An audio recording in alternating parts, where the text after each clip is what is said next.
Alright guys, we're gonna go on a little ride through the old town that I'm at in North Carolina. In 700 feet, turn right on Montiev Extension and turn left in 50 feet. I'm not gonna talk too much, just gonna see if I can give y'all a little scenic tour of this old town.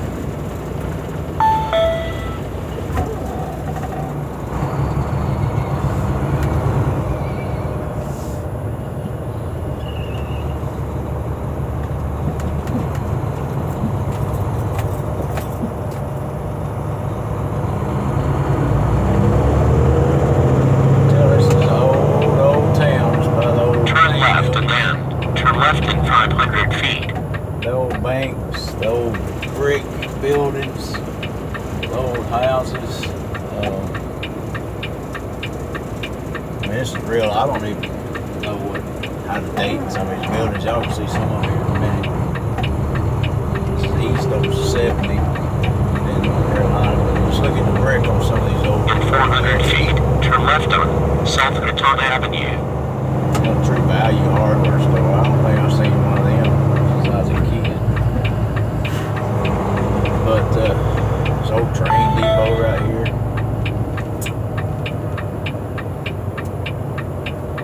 I hadn't seen one of them that looked that good, and I don't know when either.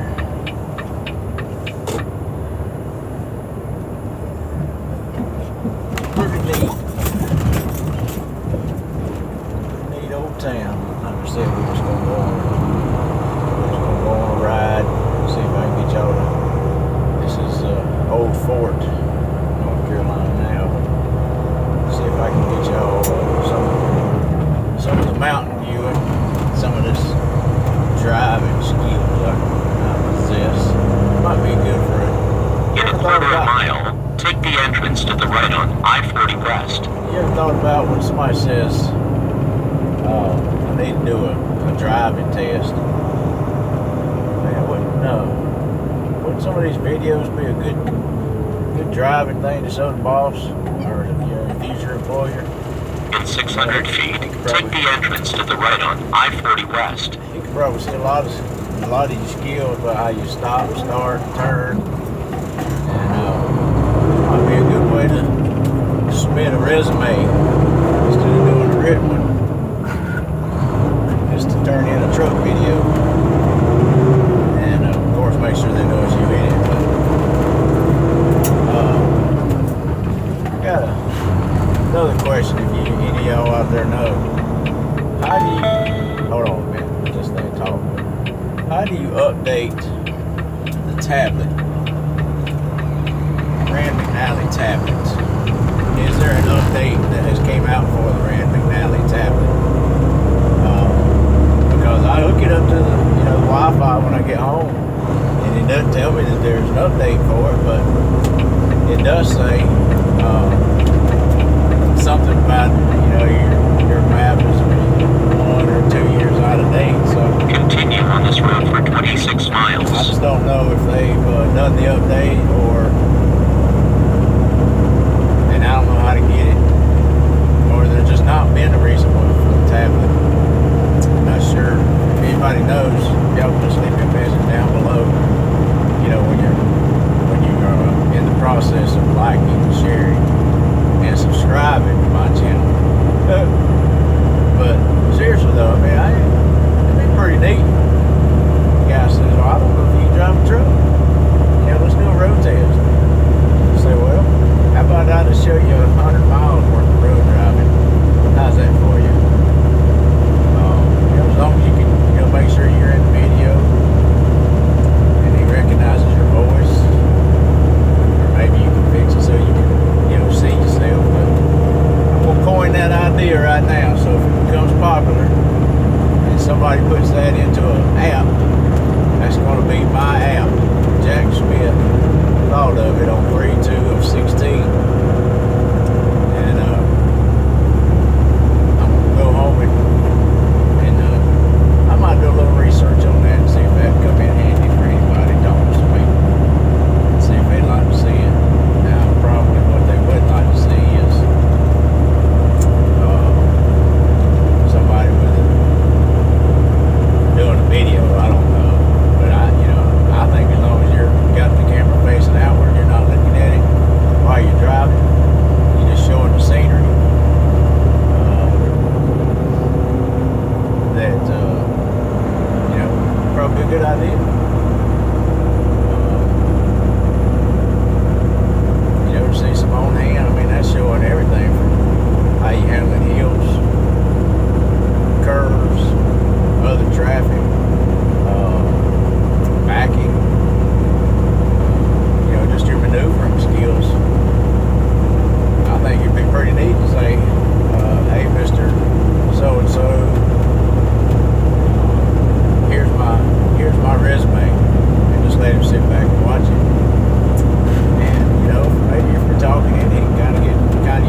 guys think out there on YouTube? Think that'd be a useful tip to add with your resume, or send it to a potential employer? Say, here's my driving skills.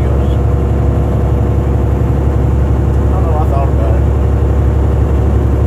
I'll think some more about it, man. People have made a lot of money doing things that's just simple. But technology's come a long way. I mean, you know, you might could even develop a system where you can just do a live feed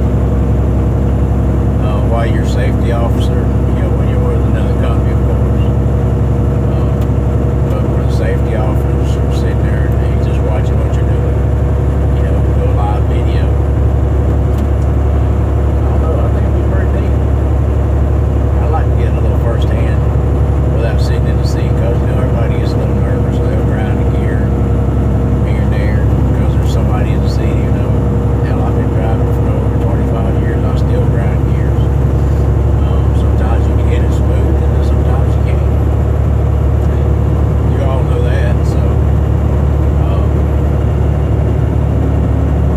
that's just about the way that is. And like I said, I'm on I-40 West and headed west in North Carolina, going up this mountain where I just came down for my delivery.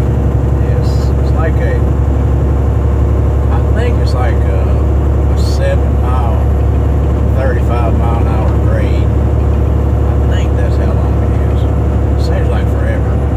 That Jake Ray's just constantly screaming, raw, you know, constantly. And police are sitting out here everywhere waiting for you. As a truck busting 35-mile-an-hour speed zone, they don't play.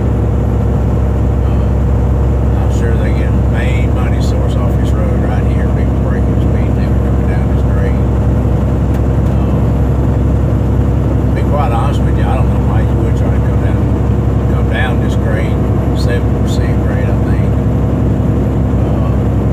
Trying to be a super trucker and end up dead or in one of the sand pits. Both of them, you know, is a career ender. So, you know, you see these guys just fly by you in these trucks going down this hill. Younger guys out there, you have to watch this video, just let them go, man. Let them do their thing. Don't let it be you. Don't get intimidated and think you got to keep up with them. Especially when you're new, man. Your heart will start racing. You'll panic. You might make a terrible decision in one split second coming down one of these steep grades, and that's it for you. Probably people around you. It's just a bad deal. You know, everybody makes mistakes. It happens every day. And I think some of the, you know, when they use the umbrella, you are a professional driver, and that way, you know, we can sue you for this or put you in jail for that. You know, yeah, we're professional drivers, but we're human too, and we all make mistakes, and a lot of this stuff, you guys know, is provoked by the four-wheelers, and you know, we don't all have those front view cameras to prove our innocence, and I've seen plenty of videos where they have had dash cams, and they can see this stuff is deliberate. So you know, I think we as truckers need to stand up and make sure that we have the same rights as a four-wheeler. You know, just because this truck is you know, heavy and long, and you know, not even as a four-wheeler, I've had one accident, and I believe I'm correct on this. I don't want to lie to anybody. One accident, 25 years or more, and it wasn't my fault. The car in front of me went to get off at an exit, pulled out where it should have went, slammed on the brakes, and as I was looking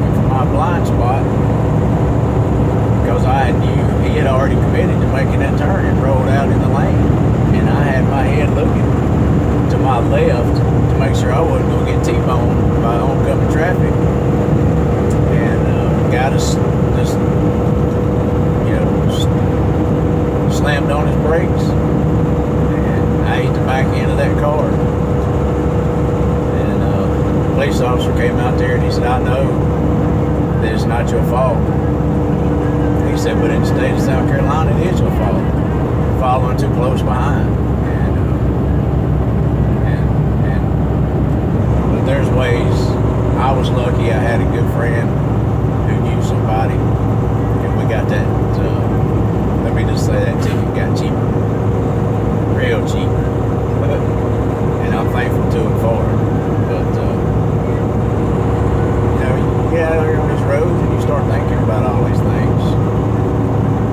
Think about a lot. Accidents, family, bills, whatever's going on in your life. And you spend most of your time by yourself. And I think it's good, but I don't know if it's a great thing. I've been by myself for a long time. Look at these mountains over here. You can see them, man. Clouds are settling down over the top of them right now. It's 15 minutes to 10 in the morning. Headed towards Chimney Rock, Lake Lure. But like I said, I'm just kind of rumbling on here. Black Mountain. Gotta tell you guys where I'm at, let you see some of the scenery. I like watching other people's videos and seeing where they're at, seeing different places I haven't been or things I haven't seen. So just sharing my experiences is what we do what a lot of the guys on YouTube now are doing, just sharing their lifetime, their day in and day out experience, where they're going, what they're doing, what they're driving, what's going on in their mind for that day. And heck, I don't know, it may help ease stress. I don't know, just you don't have nobody to talk to, so you're actually just talking, and viewers are going to hopefully listen to it and understand and comment, make you feel better about life in general, because that's what I do. I always try to give good positive comments. The people that just are just terrible people, they just start leaving bad comments for no reason.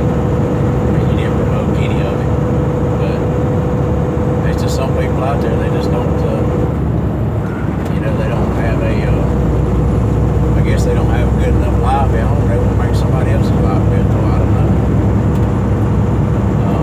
You may hear this old Rand McNally say, speed limit warning.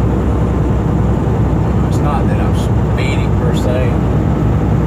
It's just that I've got it set to a limit. And if I hit that limit, it'll just remind me that I'm getting close to going over my maximum speed that I chose. I chose to go no more than 5 miles over the posted speed limit. And it just helps me kind of keep my head in when you think about stuff. Come on over, big truck. Come on. I don't know why you're waiting on my lights. Put your whole career in my hands. You'll be able to look in your mirror and see that you cleared me. But some of you guys, you'll just wait until somebody flashes their lights at you. And you'll come on over. I don't trust anybody. I mean, I appreciate it. I appreciate people, flashing their lights, telling me to come on over. But if your depth perception is not good enough to see that you can clear that vehicle, you probably need to find another job. Because that guy is flashing his lights at you. One, if they do it at nighttime, it can take your vision off the road briefly enough to cause a problem. And two, he could flash the light saying it's alright to come on over, speed up a little bit, and there you go. You done tail whipped him. Maybe he was looking for it. Maybe he's looking for that big paycheck and that couple of weeks off, and you getting fined out the yin yang. So you guys out there, especially you young guys on the road, just because somebody flashes their lights saying come on over, don't trust it, man. Don't trust it. I don't, never have. It's kind of like it's misting over here or something. But old Scooby-Doo, talked about that one time in one of his videos. Jeffrey Quinn, he talked about that one time in his videos too, I believe, about not trusting people when they flash their lights at you. You know, there's a lot of stuff I've learned off watching YouTube. And being in this truck is so awful. I've learned a lot of stuff. I know a lot of these new drivers out here, man. You guys can learn a lot just by watching these YouTube videos. I mean, you can actually, other than driving the truck, physically driving the truck, you can learn about everything you need to know without going to school. You know, the driving in the back, of course, you got to be in the truck. Like I said, just watching these videos, you can learn a lot. Watching people drive, listening to what they're doing, and they explain, you know, where they're at, the rules, how they do it, and how they've gotten along all these years, you know, safe free. I mean, being safe, accident free. And I give that all to the big man upstairs. If he didn't have his hand on us, Lord knows what would happen. But anyway, like I said, it's just about a 20-minute video. I'm going to go ahead and cut it off because I don't want to take up anybody's life. But thought I'd ramble on a little bit, show you a little bit of this I-40 West up here in North Carolina. I'm sure a lot of you drivers recognize it. And as I said, you guys be safe.